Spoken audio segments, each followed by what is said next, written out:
Você tem 47 anos. Quando era menino, achava que dinheiro era a coisa mais simples do mundo. Ou você tinha, ou você não tinha. Depois cresceu e descobriu que no seu bairro, dinheiro tinha outro comportamento. Às vezes ele vinha em envelope pardo. Às vezes vinha dobrado dentro de carteira velha. Às vezes vinha em maço pequeno, contado em silêncio, depois de uma conversa curta demais. Às vezes vinha vestido de favor, respeito, medo ou gratidão. Seu pai foi apontador por anos. Não dizia isso em voz alta. Dizia que trabalhava com banca. Sua mãe lavava roupa para fora e fingia não entender quando o homem demais aparecia na porta de casa para falar baixo com ele na calçada. Você cresceu vendo caderno pequeno, caneta falhando, mão calejada, nota miúda, olho atento e uma regra que ninguém precisou te ensinar duas vezes. No seu mundo, quem fala demais não envelhece tranquilo. Você não entrou nisso por folclore. Entrou porque a cidade já estava montada quando você nasceu. A escola era fraca. O trabalho formal pagava mal. O bairro era longe. A pressa era grande. E o dinheiro rápido tinha sempre um homem conhecido por trás. Agora são 4h48 da manhã. A cidade ainda está escura, mas você já está acordado. Não porque goste de madrugar. Porque quem manda nesse tipo de sistema aprende cedo que o dia começa antes da rua lembrar do próprio nome. O quarto está frio por causa do ar-condicionado. A cortina grossa bloqueia o sol que ainda nem veio.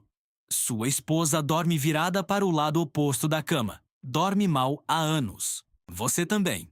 O celular vibra na mesa de cabeceira. Mensagem curta. Tudo certo na Zona Norte. Depois outra. Movimento forte ontem na Baixada. Depois outra. Um cara novo apareceu na área do mercado. Você senta na beira da cama, passa a mão no rosto e sente a barba crescer mais rápido do que o sono consegue te alcançar. Gente de fora acha que dono do jogo do bicho acorda pensando em lucro. Você acorda pensando em território, lealdade, erro e ruído. Porque nesse mundo o dinheiro vem depois. Antes vem controle. São 5h22. Você desce para a cozinha. O piso de mármore está gelado. A casa é grande, mas nunca parece leve. Tem câmera no portão, vidro escuro na fachada, 2 caminhonetes na garagem, um motorista de confiança dormindo no quarto dos fundos, um segurança no portão que te chama de patrão com respeito demais para ser natural. A cafeteira solta vapor. O cheiro do café sobe junto com uma dor antiga na lombar. Você olha pela janela e vê a rua vazia, limpa, quase inocente. É sempre nessa hora que o mundo parece mentir melhor. Porque algumas horas depois, essa mesma rua vai estar cheia de apostador humilde, cobrador de aluguel, vendedor de bala, aposentado, motorista, camelô, balconista, dona de casa, mototaxista, policial de folga e homem de igreja. Todo mundo carregando um palpite na cabeça e uma esperança pequena no bolso. O jogo do bicho sobrevive porque vem de uma coisa barata e poderosa. A sensação de que a sorte ainda olha para o pobre. São 6h17. Você entra no carro. Vidro fechado. Banco de couro. Silêncio caro. O motorista não pergunta para onde. Ele já sabe. Há anos ele já sabe. Primeiro a banca mais antiga. Depois o depósito. Depois o galpão. Depois a visita que não entra em agenda. Depois o almoço que parece social e é negociação. Depois a tarde de cobrança elegante. Depois a noite de prestação de contas. Depois a madrugada de novo. No caminho a cidade começa a acordar. Padaria abrindo. Ônibus lotado. Homem varrendo calçada. Mulher esperando condução com uniforme de supermercado. Menino de mochila pequena demais para o peso que a vida já colocou nas costas. Você olha tudo isso da janela escura e pensa, como pensa quase todo dia, que ninguém sustenta império popular sem entender miséria. O jogo do bicho não nasceu no luxo. Nasceu no vazio deixado por um país que sempre deu pouco para muita gente e muito para poucos. São 6h43. A primeira banca fica nos fundos de uma loja simples, espremida entre uma papelaria e um bar que já abre cedo demais. De fora, parece rotina. De dentro, parece relógio. Caneta, folha, telefone, gente entrando sem chamar atenção. Gente saindo rápido. O homem que coordena o ponto te vê entrar e endireita a postura na mesma hora. Não por medo só, por liturgia. Quem está embaixo precisa demonstrar ordem quando o topo aparece. Você pega o relatório da manhã, papel fino, letra apressada, nomes de áreas, movimento, diferença, observação curta. Cliente grande ganhou. Essa frase pesa mais do que parece. Porque quando alguém ganha alto, outra parte do sistema precisa absorver o impacto. O povo acha que só existe o bilhete e o prêmio. Mas entre uma coisa e outra existe uma engrenagem inteira de caixa, confiança, cobrança, compensação e silêncio. Você não gosta de ficar muito tempo em lugar nenhum. Chefe que aparece demais vira alvo. Chefe que some demais perde controle. O ponto certo nesse tipo de vida é ser visto o suficiente para ser lembrado e pouco o bastante para não dar fotografia. São 7h51. No galpão, o cheiro é de papel, cigarro frio e dinheiro guardado. Mesas de plástico. Cadeiras desconfortáveis. Ventilador antigo empurrando ar morno. Gente contando, somando, separando. Nenhuma cena de cinema. Nenhum glamour. Nenhuma trilha bonita. Só mão cansada, olho atento e responsabilidade comprimida em pacote de nota miúda.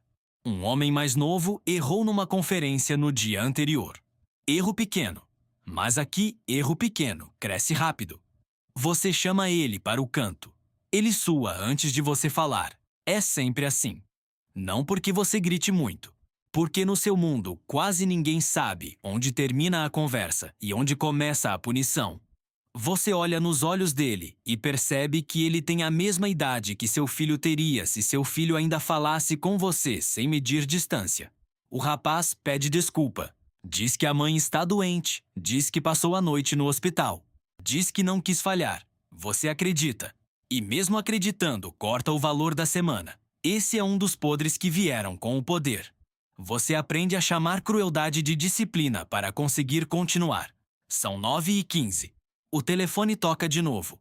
Dessa vez é um homem que nunca liga cedo se não for problema. Fala baixo. Diz que um policial civil novo está fazendo pergunta demais. Não pede nome. Não precisa. Você entende o recado inteiro em 3 frases. Em cidade assim, certas perguntas não são curiosidade, são aviso de que a conta mudou de valor. Você responde com a voz limpa, como se estivesse tratando de entrega de material. Mais tarde eu vejo isso. Mais tarde você vê.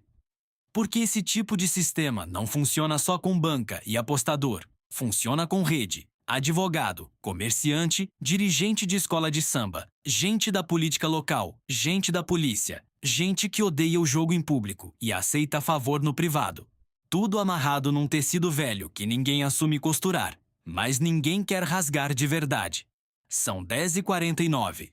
Você passa num centro comunitário que ajudou a reformar no ano passado. A quadra ficou bonita. O telhado parou de vazar. O coordenador te recebe com um sorriso grande demais e gratidão velha. Tem foto sua em parede, onde seu rosto não deveria aparecer tanto. Criança joga bola. Mãe te agradece pela cesta do mês passado. Um senhor aperta sua mão e diz que sem você, muita gente ali já tinha passado fome. É esse o tipo de confusão moral que mantém homens como você em pé por tanto tempo. Porque o mesmo dinheiro que compra silêncio também paga remédio. O mesmo sistema que corrói a cidade ajuda a enterrar os mortos dela. O mesmo nome que pesa de medo em uma esquina vira bênção em outra. Você sabe disso e usa isso. Todo dono de estrutura ilegal que dura muito tempo aprende a lavar a própria consciência com pequenas obras de caridade. Não limpa, só perfuma. São 12h13.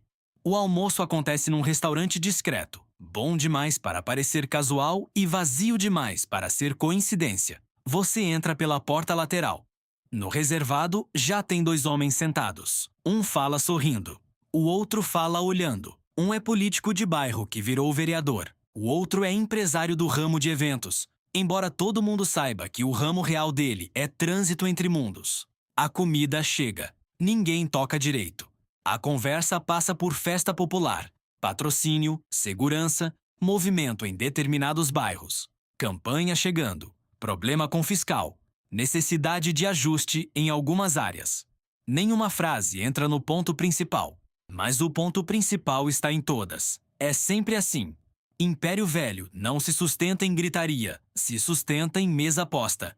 Guardanapo de pano e frase incompleta. Você sai dali com menos dinheiro invisível e mais estabilidade provisória. Em outras palavras, tudo segue funcionando. São 14h41.